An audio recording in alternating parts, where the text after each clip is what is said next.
Hello, I am Elizabeth of Lore, and today I am reporting from my Lore portal for interdimensional travel and channeling and restoration. And I'm going to talk a bit today about divine redirection and what it looks like and how to deal with it. So, if you've been feeling disappointed at elements in your life, if you've been feeling like you failed at something, or like something failed, something or someone failed you, or there's just something you want that you haven't been able to get, this video is for you. And before I get into it, just a reminder, it would help me grow my channel a lot if you would hit the like button, subscribe to the channel, share with your friends, all the things. Anyway, here we go. So the universe is always working in your favor. It's actually true. However, sometimes we miss that. Sometimes we find ourselves in a state where we can't believe it because something may happen that we don't like, or we don't get what we want. And we think, oh, the universe hates me, or oh, I'm not good enough, or I'm being punished, or I can't accomplish such and such. This is not the case. And it's important to keep ourselves in a positive vibration, to let things flow and to not allow those disappointments or perceived failures to stop us from continuing on. So I'm going to give you an example, a little example from something that happened to me last night that was really strange and interesting and is a great example of this divine redirection. So I was reading tarot at a party with an organizer whose parties I've read at before and very successfully done this before. And it was a good party with great music, a lot of people, but nobody was getting a tarot reading. Nobody. Not even one.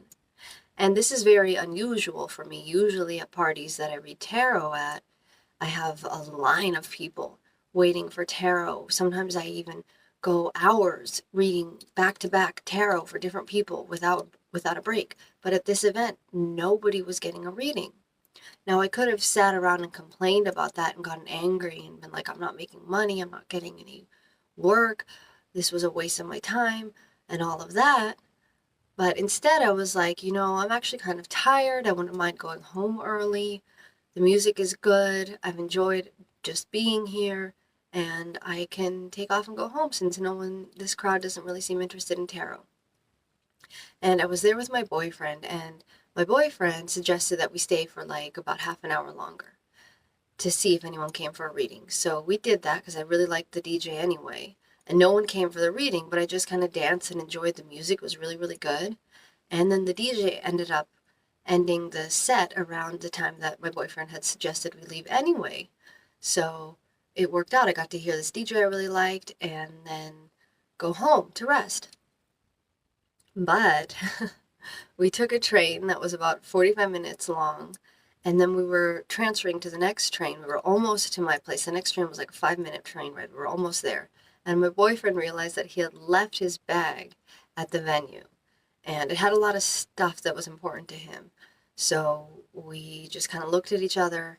We were both tired. We were both really looking forward to almost being back home. But we decided, okay, we're going to go back and get it. And we didn't really stop. We didn't fight. We didn't get mad. We didn't complain about it. We were just like, all right, we're going to go back. And we're waiting at the platform, and the train rolls up to go back to the venue. And exactly where it stops, in the car that is in front of us, are a couple of his family members that he hadn't seen for a while. How improbable is that? So it was a really slow train ride. It was a train that normally runs express, but at that time was running local. And if you're familiar with New York subway trains, then you know what that means. And if you're not, then it just means the train is stopping a lot more and takes a lot longer. So it was a really slow train ride, but it gave my boyfriend the opportunity to reconnect with these family members they hadn't seen in a while. And then when we got to the venue, it was really crowded. I didn't feel like going through the crowd, so I waited outside. Well, he went to get his bag. It was still there. Everything was fine. But while he was in there, he ran into someone who we'd met at another party and had a nice interaction with at a previous party. And so he talked with that person for a short bit and then came back out and started telling me about it. And we got a little distracted while we were walking to the train, and we took a wrong turn. And we realized it pretty quickly, and we were turning around to go back the right way. And then that same guy that my boyfriend had just been talking about walks out of the venue and says hi to us. And on top of that, my boyfriend is a tattoo artist, and the woman that was with this guy is someone that my boyfriend had tattooed in the past. It's not really an important thing, but it was so improbable and synchronistic and magical that it just made the whole evening just feel very magical, even though it was these little things that seemed, that could have been very annoying, like us having to go back for the bag and then us taking a wrong turn. And then at the end of the night, when we were back at that station where we only had one more 5-minute train ride, we saw the moon. And the moon was gigantic. It was like this crescent moon. It was huge and orange and beautiful.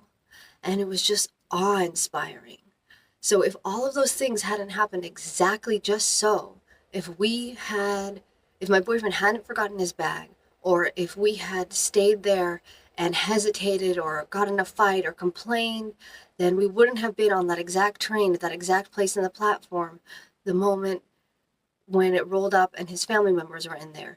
And then we wouldn't have been at the venue at the exact time when he would have seen that guy, and then we would have run into those two people on their way out, and then we wouldn't have been at that station at the exact time when the moon was in the perfect place in the sky for us to see it.